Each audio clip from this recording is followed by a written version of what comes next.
Estamos de volta com o programa Nossos Pesquisadores e continuamos com o professor Luiz. Professor, o que te motiva em produzir ciência e ela traz felicidade?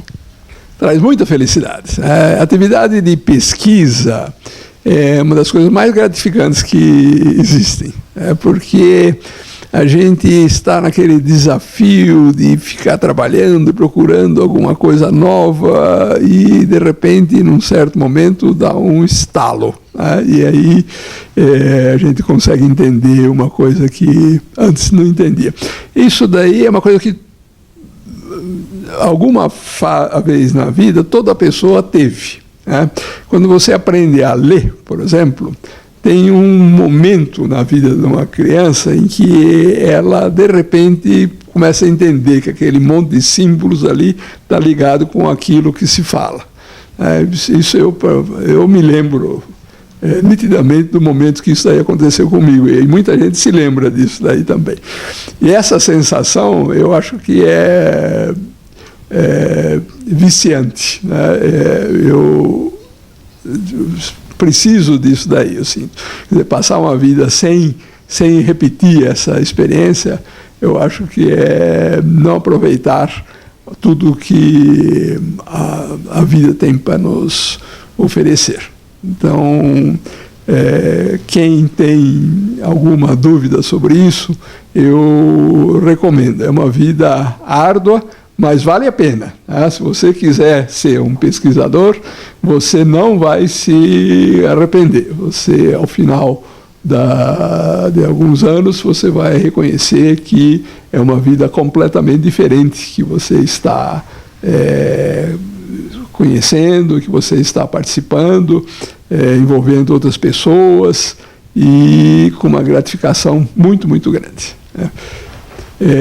Eu diria que é uma sensação equivalente ao que tem um jogador de futebol que está num estádio lotado, talvez com 50 mil pessoas, e de repente ele consegue fazer um gol. Acho que a sensação que a pessoa deve ter naquele momento é a sensação que a gente tem quando faz uma descoberta científica. E no futuro, professor, o que vem por aí? Bom, a ciência está sempre avançando, então a gente nunca sabe o que vem pela frente. Há guinadas inesperadas a cada momento, mas eu vou fazer uma espécie de um palpite aqui sobre uma coisa que talvez venha ou talvez não venha a acontecer. Eu acho provável que venha e que vai mudar radicalmente a nossa vida quando acontecer. O que acontece é que, hoje em dia, nós temos um conhecimento muito aprofundado sobre o que acontece na escala atômica. Se alguém perguntar como é que se comporta um átomo, outro mesmo sistema composto por alguns átomos, moléculas, coisas assim, a gente entende muito bem. Nós entendemos também muito bem o nosso mundo macroscópico, né, onde a gente vive. Se eu tiver que pedir para um mecânico projetar um automóvel, ele pode levar algum tempo, mas ele acaba fazendo muito bem. Isso tudo é muito bem conhecido. Agora, existe uma região intermediária em que o nosso conhecimento ainda é muito incipiente. É a região em que acontece a vida. Trata-se de estruturas que são maiores do que átomos e moléculas simples, mas são muito menores do que essas coisas que nos rodeiam. Então, você tem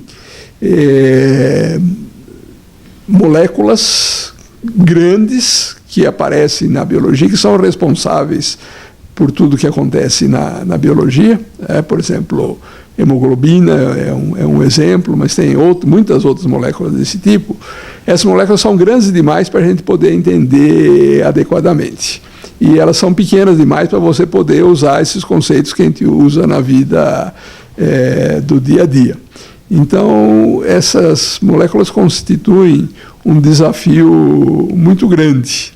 Há muita gente que estuda usando métodos experimentais, Mas a minha esperança é que nós consigamos ter, no futuro, não sei dizer se é daqui a 10 anos, daqui a 20 anos, daqui a 30 anos, uma teoria que permita que a gente olhe para essas moléculas sem ter que olhar para os constituintes dela. Deixa eu explicar melhor. Quando você pede para um marceneiro fazer uma cadeira, esse marceneiro não precisa se preocupar com o fato de que a cadeira vai ser feita de uma madeira que tem dentro dela moléculas, que tem dentro dela átomos. Ele não precisa nem pensar nisso, e é provável que ele nem saiba como que são esses átomos e moléculas, e ele consegue fazer a cadeira muito, muito bem. Da mesma maneira, é possível que daqui 20, 30 anos, a gente tenha uma teoria que permita trabalhar com moléculas com um tamanho intermediário, sem precisar pensar nos constituintes individuais dela. Se isso daí for possível, nós teremos um mundo novo à nossa frente. A ciência será capaz de produzir coisas que hoje são até difíceis de imaginar. Você poderá fundir fenômenos biológicos com fenômenos não biológicos, como a gente tem hoje em dia em ramos separados. Então, por exemplo, a molécula biológica é capaz de fazer uma opção de coisas que uma moléculazinha simples não é capaz de fazer. Por exemplo, todo mundo sabe que um ser vivo, quando ele sofre um dano, ele consegue se recuperar. Por exemplo, se você cortar a sua mão com esse microfone, você sabe que amanhã vai ter uma ferida, no dia seguinte vai estar um pouquinho menor, depois ela desaparecerá. Esse é um fenômeno típico da biologia. E a gente não espera que uma cadeira se comporte dessa maneira. Seria muito bom se pudesse. Mas, se essas coisas se fundirem, então a gente pode explorar coisas que são bastante comuns na biologia, mas em sistemas que não são biológicos. Então, isso daí vai mudar o nosso mundo. E, principalmente, tentar entender isso, ver como essas novas leis que descreverão esse mundo intermediário entre o nosso e o atômico, é um desafio que pode fazer com que a ciência se multiplique em novos conceitos, novas ideias. Então, isso daí pode ser uma nova luz para a humanidade nos próximos anos. Professor, por último, quem se interessa pelo tema, o que precisa fazer? Bom, eu falei de várias coisas aqui. Se você está interessado, por exemplo, em teoria do funcional da densidade, isso há muita literatura, né, para quem é mais especializado.